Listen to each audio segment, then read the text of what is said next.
Pachipamwe guys, pachipamwe guys, pachipamwe.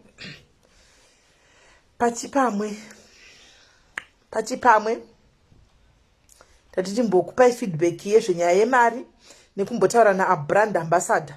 Brand ambassador vecompany yeNew Dawn, brand ambassador ndoda kuadresa enda ndiri kulive maramba kundiedha brand ambassador. Saka ndikutaurirawo kapapeji pangu panapa because kwenyu uko maramba kundiedha brand ambassador. Apa tikuadresana nemastay basa nditi tikuadresana nemastay basa apa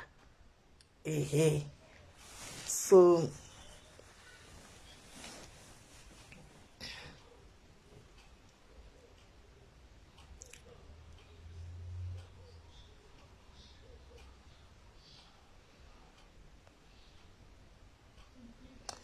alright guys, itai muchingotega vamwe kuti ndikurumidze kufamba nenyaya yacho. Toda kutozoita zvedu live manje apa kuma7.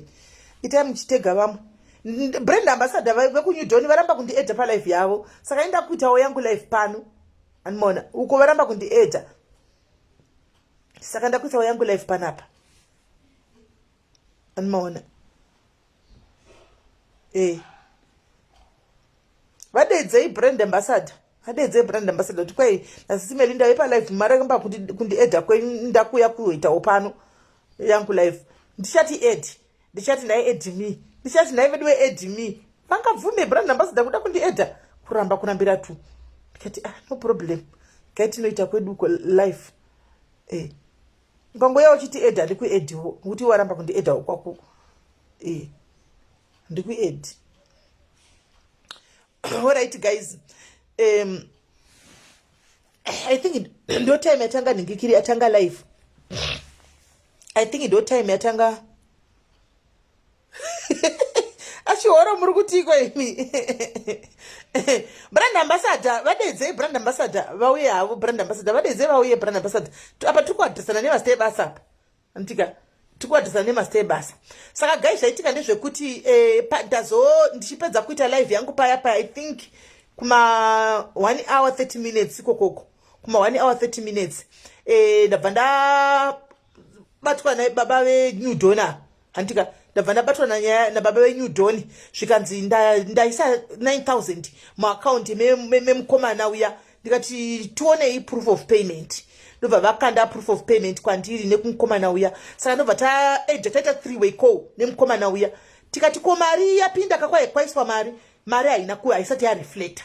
Saka kubva ipapo kusvikana nhasi ndisingazivi kuti inotora nguva yakareba zvakadini, asi kupatwa ne 3 hours kuchinzi mari yaisiwa. Asi hanzi pegi chipoko apa aisi pegi chipoko haisi skiti tikuita zvebasa shamwari skiti panyaya yebasa. Saka mari kunzi yaiswa proof of payment yapiwa, asi handina kuona haina kuclear. Saka mukomana uyu haisati yaclear kuside kwake. So ndamuti kumukomana uyu chimhanya kubhengi rako ranoshandisa iroro FNB unoona kuti pane pending mari iripo here. Akamhanya wakawana mari isati kwava nenyaya iri mari iri pending. But 3-way call yatiri kuita baba vari kuinsista kuti vaisa 9000 vasisawo screenshot yekutoza kuti vakandipawo nePDF yekuti vakuti vaisa transfer. Andimaona saka kwinzi ndakaona vachipenga mumastreet umu kwinzi ndakaoma. Saka mari kui yaisiwa asi haisati yaclear kuside kwedu, kuside kwemukomana ushu ari Cape Town mari isati yaisiwa. Saka chirega ndiadrese handizivi hanzi handina 18000 hanzi handina 18000 ndine 9000. Saka imwe tapanana date rekuti ko imwe noti mukomana akachida mari yakakwana. Saka ndazomuti chinzwisisa sezvo pabviswa 9000 tichimirira imwe 9. Akati no nokuti ndikaramba ndichitaura nyaya iyi mari iyi yarebesa guys. Mari iyi ine 2 years. Mari ishi ine 2 years. Haisi mari ya last week. Ndosaka mamuchudza chiti kuna brand ambassador. Brand ambassador iyi haisi nyaya yenyu. Iyi haisi nyaya yenyu inyararai. Because mari iyi ine 2 years guys. Haisi mari ya last week. Brand ambassador vakaita brand ambassador mwedzi wapera handiti ndizvo. Saka papayment apa ndosaka ndati nini ndikudza chokwadi kuti haisati yareflecta because mari dzakadai dzinogona kuriveswa. Handimaona dzinogona kuriveswa. Saka ndozokunyatsokuudza kuti mari yapinda kana ichinge yaclear kumukomana uyu. For now hakuna any message, hakusati kwaane anything, hakuna chiriko. But tangopiwa payment yakunzi proof of payment kune mari yaiswa. tapiwa naiwo New Dawn boss animaona. So zvikuitika ndezvekudai guys, mari ine 2 years. Saka maza nchiti kuna brand ambassador haisi nyaya yako, this is not your issue. Handika issue ye New Dawn not iwe brand ambassador. Basa rako ndere kumarketa company, ndo basa rako uno marketa company. Au defend zvinhu zvausingazivi. Brand ambassador, you don't go around defending zvinhu zvausingazivi zvakaitika usipo. Iyi inyaya yawakanzwa. The fact yekuti baba ava antimaona vatobvisa 9,000, nyaya yavo vanoiziva. Ende takataura nyaya iyi I think pane 3 weeks. Ini brand ambassador andichika muridzi wemari anditi nababa ava vakatokonfirma kuti ndinomuziva zveshuwa, ndinomukwereta mari yake. Andika nyaya idzi dzakaitika zveshuwa vari kuCape Town kune mekambani yaita zvemapemiti yavaishandira. Andi muri kunzwa vasati vavhura kambani yavo ichi, muri kunzwa pane nyaya. Vakazongoshayikwa kuti vakafamba sei vaindepi, maofisi angovhangwa, mino zvakangozoitika ikoko. Mukomana yakashaya kuti ndovawanepi, akazovaona musi wakaadvertiswa advert naSuva, akati baba vandiri kuvatsvaka mari yangu. Ndo paakaitawo hunhu mukomana uya akaenda kuna Suva, kuna brand ambassador, akati brand ambassador ndauya anditi ndineendaona muchiadvertisa kambani yakati muridzi wama muchiti ndiye muridzi here, ndine nyaya yangu yakadai. Ndobva atsanangura kuna brand ambassador. Now brand ambassador iwe deta kana chida kubata nemhosva. Mukomana uyu when he came to you achiadresa nyaya yake, hauna kutaura nemukomana uyu, you ignored his message. Hauna kuresponda kuma message emukomana uyu. Though inini wakandudzwa kuti no message ndakaiona asi ndakataura nani nekambani yako iyi. But mukomana uyu hauna kumupindura back kuti no ndichanotaura nani na bosi wako. Saka mukomana zvadaro akaona what is he, then semunhu anofollowa diaries he came ku diaries kwandiri. Guys, nyaya iyi haisi yanhasi.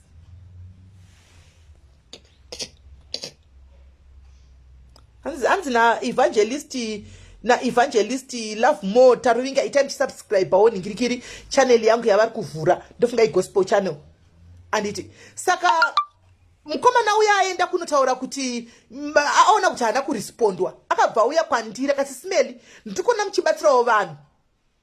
Hanzi nasisi vamasi mabest here nokutenda Zuva actually is my young sister, antori munini ndo itori cousin sister yangu, haitombori shamwari yangu. Ndosaka ndamuti uya nehondo dzakuda kuya nadzo idzodzo. Andiona ndosaka ndatomuti uya nadzo hondo dzako idzodzo dzakuda kuya nadzo idzodzo. Atori munin'ina wangu, itori cousin sister yangu, haasi shamwari yangu. Animona saka zvazodaro mukomana yakabva uya kwandiri. Munoona auya kwandiri gaindikudze zvakaitika guys. Auya kwandiri ndobva ati sisi pane nyaya munhu ndaona achiadvertiswa nani naSuva. Anditi saka ndakasendera Zuva message nchimuudza ndine chichemo but haana kundiresponda. So ndikona umwe achibatsirwawo padiaries, handisi munogona kundibatsirawo sei. Ndikati inyaya yei? Mukomana ndokundirondedzera nyaya ichi yenyaya iyoyi yepemiti yei. Handimaona. So ndikati alright, une namba dzavo here? Sezvandongoita mazuva ese kuti nditanga ndabatawo the other party tinzwe. Ndobva andipa namba dziya ndobva ndafonera muridzi wekambani. Muri kunzwa guys, kwete nhasi zvinhu zvandiri kutaura izvi zvine 2 weeks zvaitika. Ndisati ndafonera muridzi wekambani actually ndakatanga ndabata brand ambassador.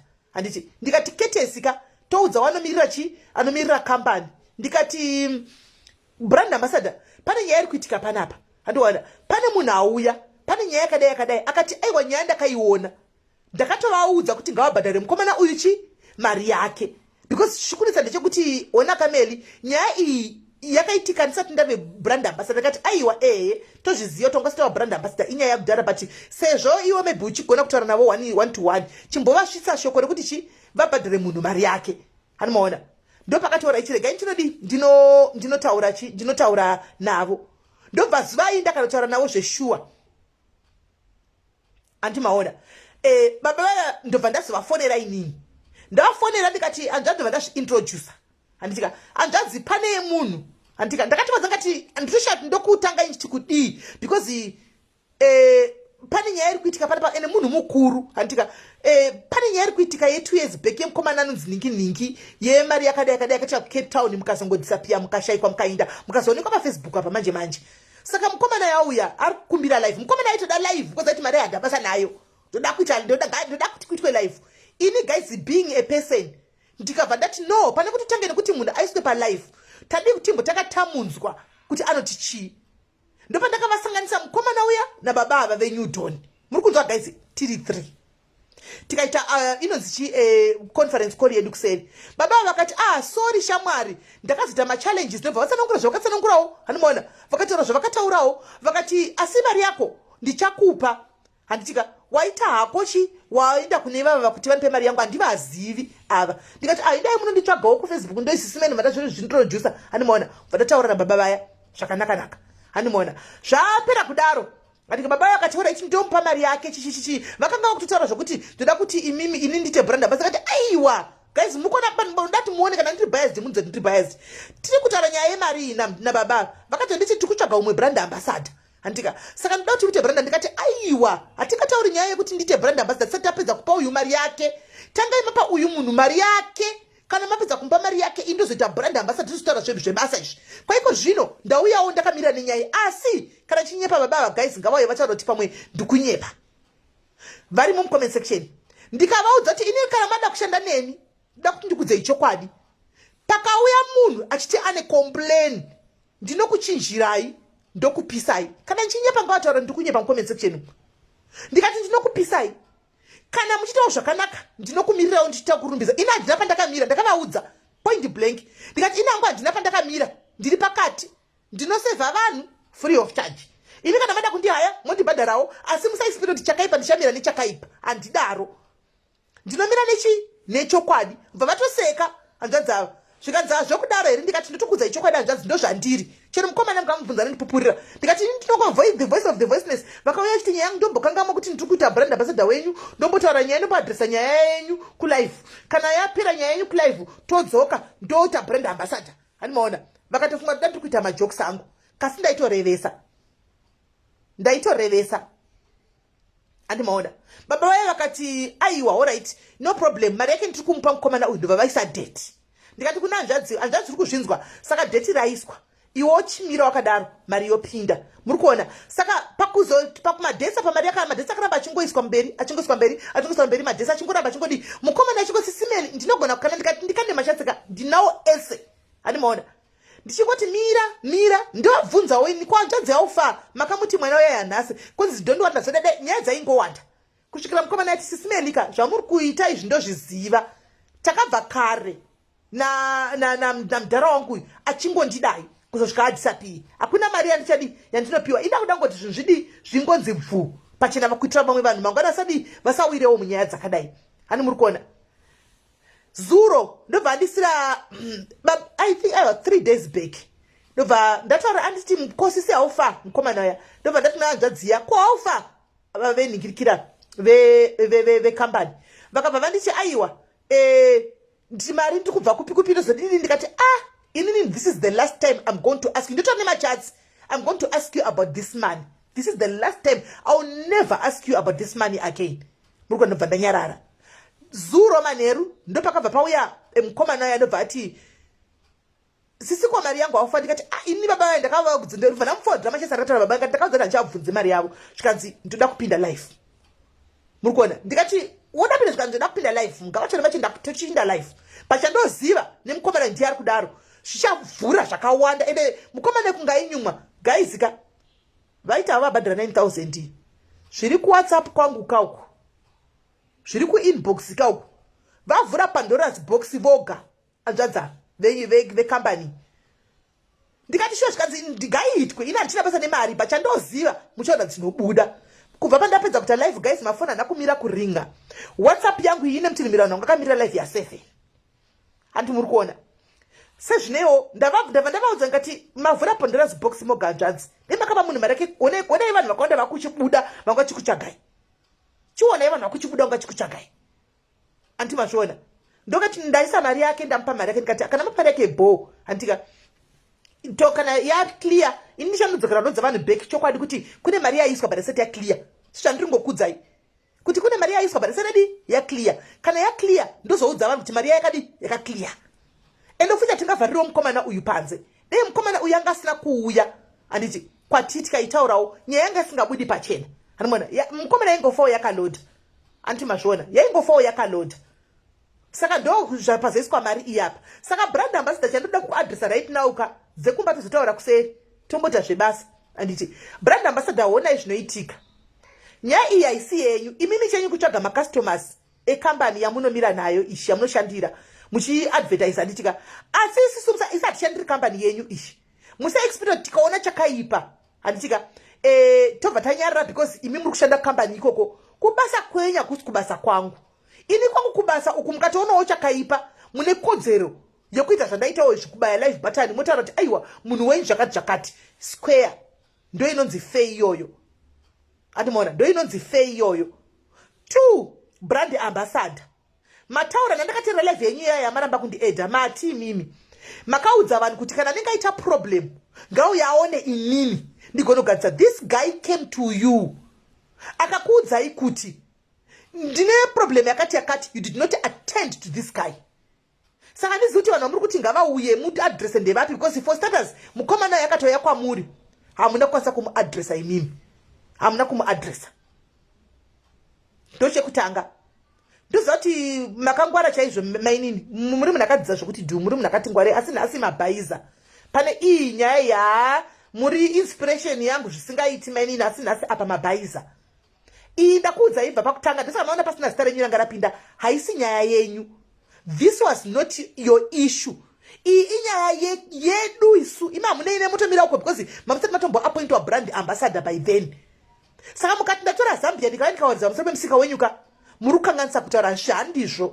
handizvo because imi wenyu musika pamakatanga kusaina date recontract nekambani iyi kuti ndopamakumiririra handika vanhu vachauya vachiti takabigwa musi wa7 juni 5 juni ndo vamunofamba nenyaya iyoyo brand ambassador ava venyaya dze2 years back dzamudziziva munei nadzo just mirai kure kana muchida kubatsira mongoenda kuna bosi wenyu bosi izvi zvinogona kuzokanganisa mangwana izvi zvinogona kuzotikanganisa mangwana gadzisai nyaya dzenyu dzimupedze nyaya dzenyu nguva ichiripo hatidi izvo zvinozotikanganisa mangwana ndo zvinoitwa bosi vogadzirisa iyi haisi nyaya yenyu iyi brand ambassador iyi haisi nyaya yenyu iyi saka ibomirai kusaidi matomatisi enyu handina kuyanika magarira brand ambassador handina kumagarira matomatisi enyu inyaya yakudhara ye2 years back musati matomboziva kuti kune kambani yakadaini musati matomboziva kuti muchaita brand ambassador wekambani ishi saka this has got nothing to do with you hazvinei nemi ende nda kupai mufananidzo umwe chete brand ambassador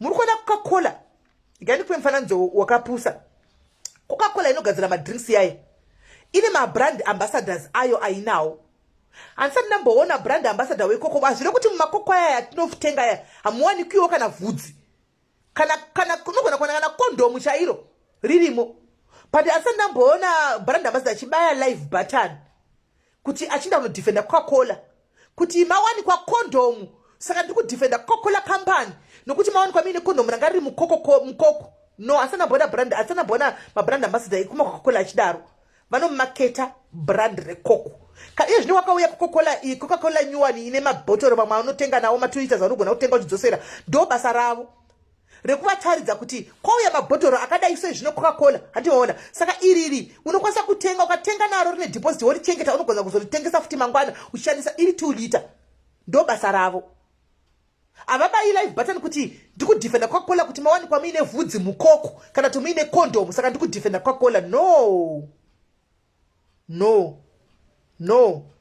saka brand ambassador apa pamairasa apa ndasi mandiprova wrong apa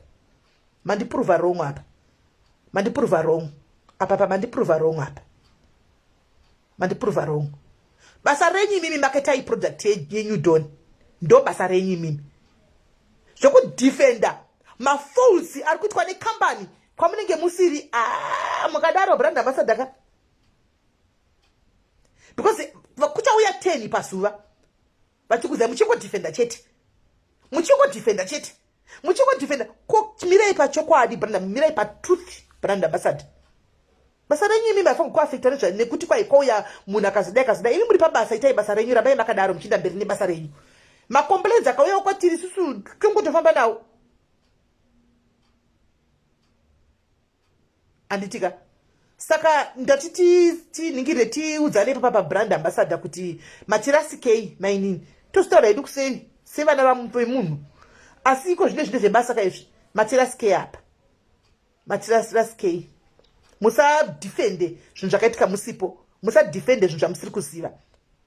Anditika because iko zvino muri kuti mimi muchaya nematestimonies 5000 evanhu vakatigwa mapemiti andirambi indobva ndakuburitsiraiwo matestimonies evanhu vari kuuya vakarohwa bhegi chete. Imi bvunzai bhosi wenyu handisini ndiri kutaura. Bvunzai bhosi ndavaudza pa3 weko muri busy palive apa ndandiri busy navo kuseri. Bvunzai bhosi wenyu chokwadi ndavaudza kuti hanzvadzi izvi zvinext time hazviitwe zvinosolviwa amicably.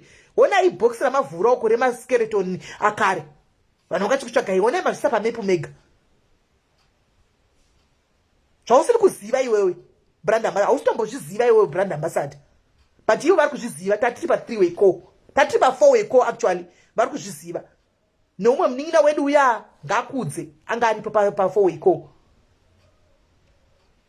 Saka my brand ambassador iyi haisi yenyu but anyway guys deposit kune mari kunzi yaiswa but kuside kwemukomana uyu haisati yareflecta haisati. Kana yareflecta ndichakuudzai kuti mari yareflecta moziva kuti pa 18000 pabhadharwa chi 9000 kwasara chi imwe 9000.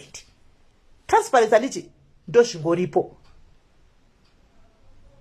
animaona. So ndo zvanachidangoti nditaure chete nokuti ndanamboti nimundiedhe kuti ticlarify ipo paya palive ipo paya ibve yangopirira ipo paya but zvaramba. So zvama muchiti live 9000 iyo yaisiwa handimaona asi haisati yareflecta kuside kwedu. Saka vakumbira bhosi venyu ofuti ndo zvavainge vachingoita kubva pakutanga vasinganyepi. Communication chinhu chakakosha guys, chinhu chakakosha. Unogona kuitira munhu obva washaya mari yacho kadhera wamuudza communicate. Manje ukaisirwa mameseji akablutika ukasaresponda unobva wafunga kuti wakutomuvhara iwe usiri kumuvhara. Saka communicatai vari kuzviziva kumbira kuti aiwa kana isina kupinda inogona pinda manheru kana mangwana handi mazviona. Tikati alright no problem sezvo muri kukumbira tosisa faya moto wacho tomira handika. Vamwe vose vanga kwazara WhatsApp kwanga kwazara vanhu vane nyaya dzimwe dzakatosiki kwete nyaya iyi yemari idzi dzakawanda andimona but dziri in connection neizvozvo zvemapemiti izvi.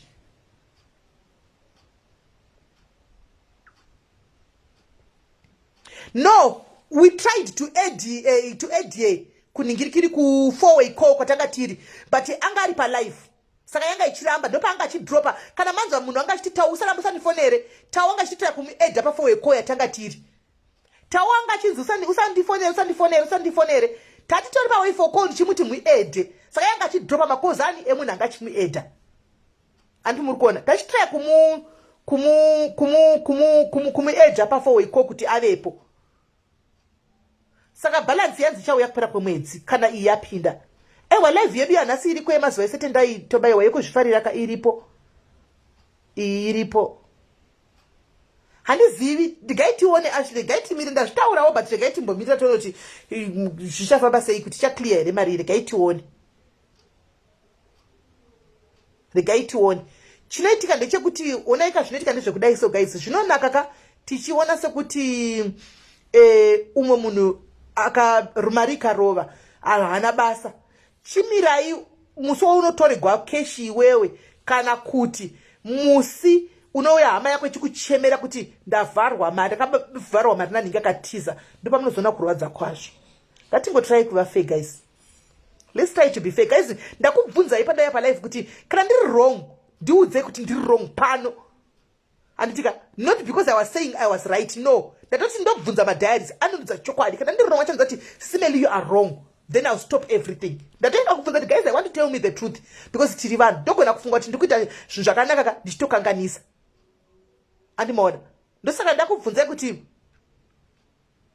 apo 9k chete tanaka and haisati yaclear kuside kwedu tanaka tangopiwa screenshot yokuti mari yapinda but yatove ne3 hours haisati yaclear kuside kwedu.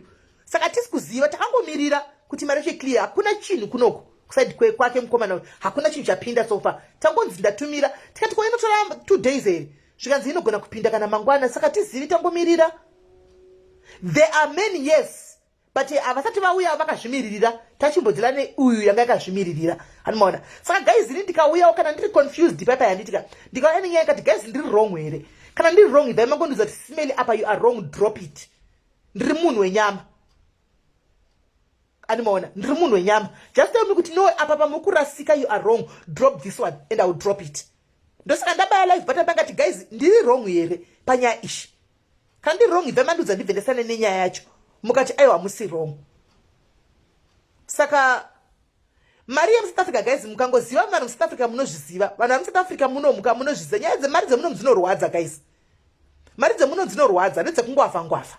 Mari dzemunomu dzinorwadza. No, Molly, the two companies are different. Yes, but mari iri kutaurwa iyi.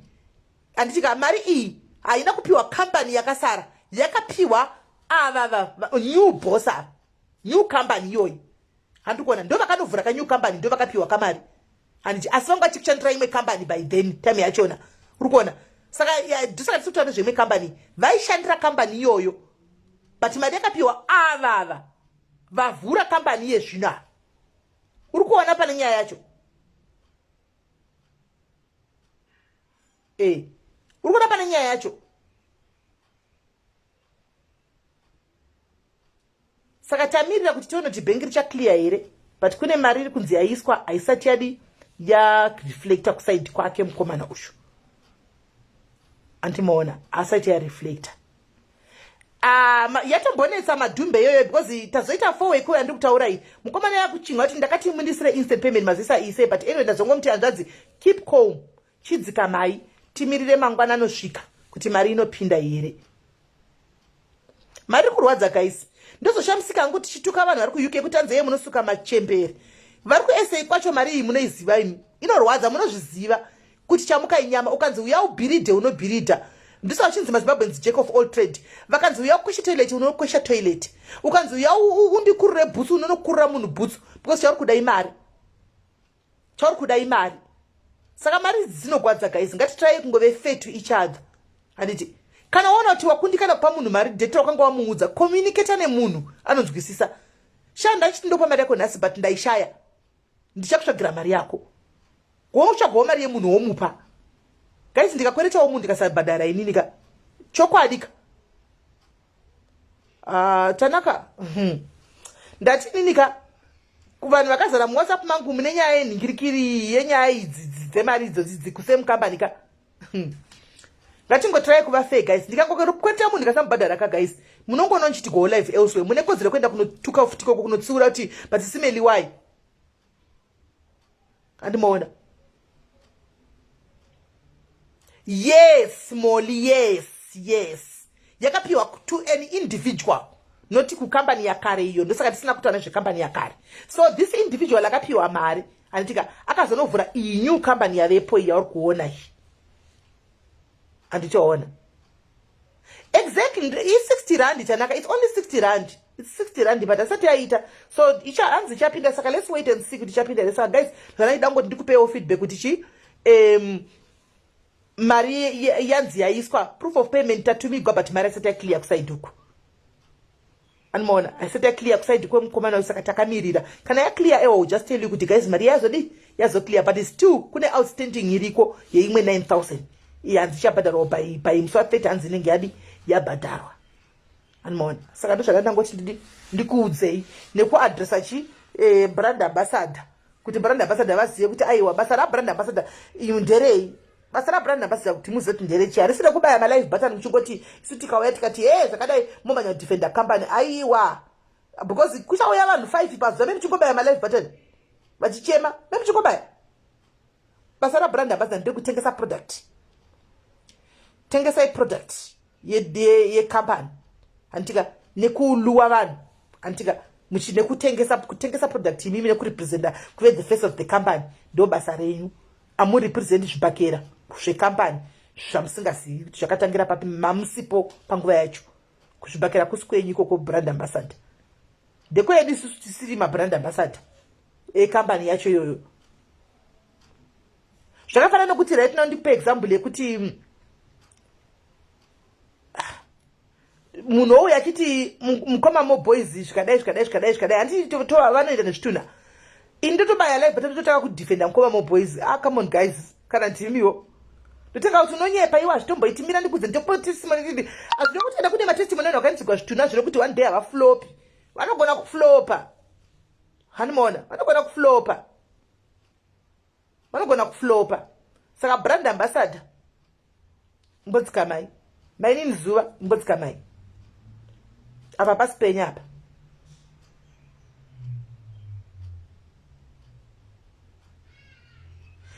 Aiwa zvenaize zuru kwanite new company yachona ndiyo here muridzi wachona ndiye muridzi wachona zvane mari yacho. Saka ndiye company naitawo nainikikiri naize zezuru samtoko iyeye muridzi individually iyeye ndiye muridzi wekambani nyuwani zveyoyozvi ndiye muridzi wekambani iyoyo anditi ndiye muridzi wekambani iyeye.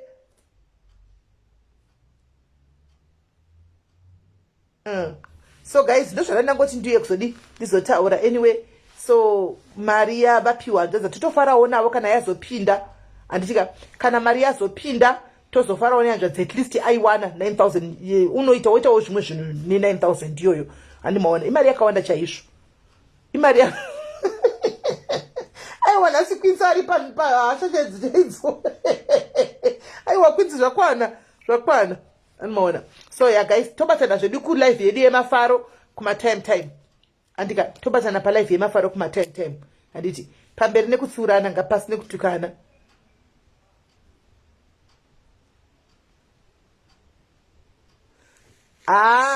Tanaka anenge achingotaurawo semunhu anenge asora asina kumbotaura zvaro sera nhasi ndingagoti chii sunshine zvakaoma. Alright guys, saka indakuinda hangu tosangana time handitika tosangana time handitika chirikanyanya kumutuka vile musakanga mati munin'ina wangu zvinhu zvebasa ka chirikanyanya kumubvarura vasikana musakanga mati munin'ina wangu ka musakanga makuti munin'ina wangu kumubvarura vasikana musadaro handitika. Saka ndakuida guys tobatsana time tobatsana time kuma 7. Ciao guys.